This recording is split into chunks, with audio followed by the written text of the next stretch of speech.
Hi everyone, welcome along.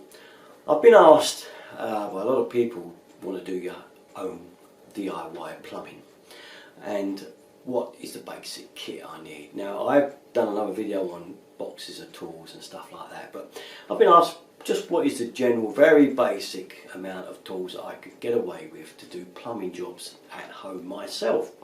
And I thought that was quite a good question actually, because there is quite a lot of variables on this. So what I'm going to do is I'm just going to give it a take on my personal preferences on the minimum you might need at home. And I've been plumbing for 50 years and I use these tools the most, I've realised, over time.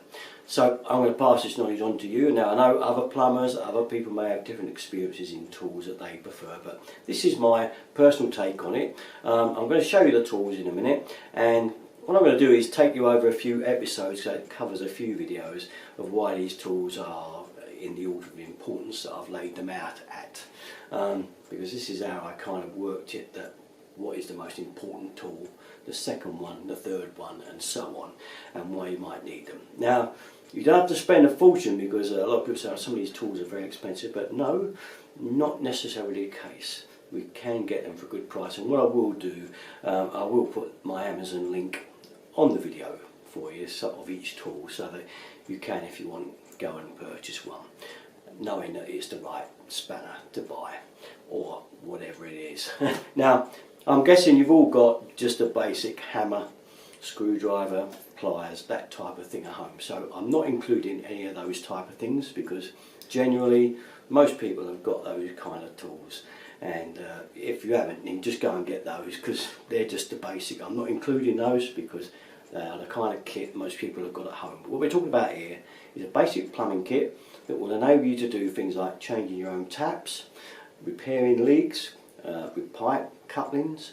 We're talking about maybe taking a rad off the wall and decorating behind, radiator valves leaking, the kind of jobs that you see all the time. Your ball valve may be overflowing from your toilet, would you've got enough tools to change the valve, so and so. Well, these basic tools I've laid out here, and I've laid out 8, but you don't need 8. You could probably get away with 7 of them, or even 6 actually if I count them rightly, but I've laid out 8 because these are the ones that you would need for most little jobs at home. Okay, the least popular one I'll put at the very end, because you may never need that one, but without further ado, let's take a look at them.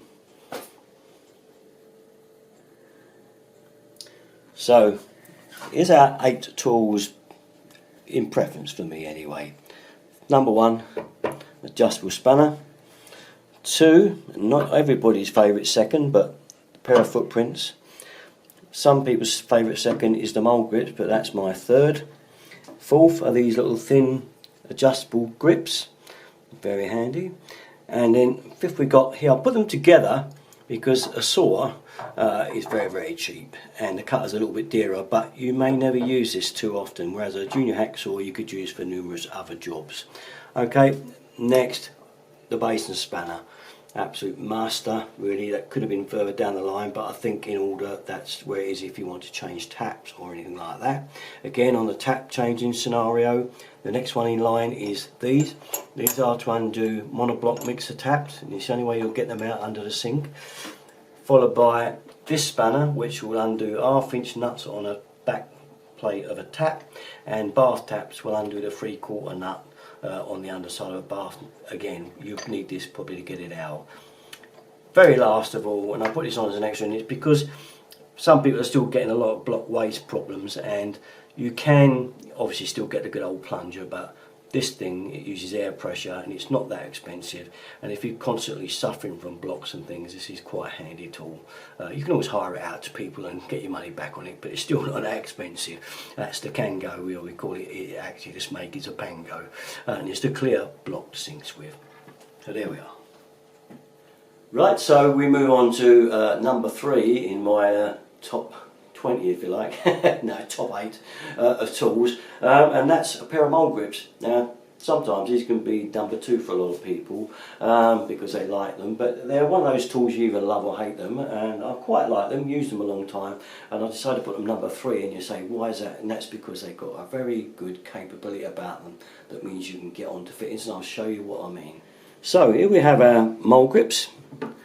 These are pretty good ones. They're made by Draper, so make sure you get a good pair. Now these come in all sorts of shapes and sizes. You can get really long teeth jawed ones which are good for getting up into tight spaces. This is our general purpose pair really, the standard size. Again, you can get small ones of these, but this is our main size for plumbing. And that unlocks the jaw, as you can see.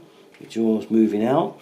And what's the purpose of these then? Well, the idea is this. Once again, like I showed you with the footprints, these can clamp on, which will enable you to undo another nut. So if you need to hold against on something like this, this old valve doesn't matter too much, but if it's something shiny and chromey you don't want to mark it, just put a bit of cloth around it first. But basically, these allow you to clamp on. So I'll adjust these to the right setting for you. You can see that. I'm just going to adjust them down, and they will clamp on in a second. I'll get it right like that. So now we are clamped on.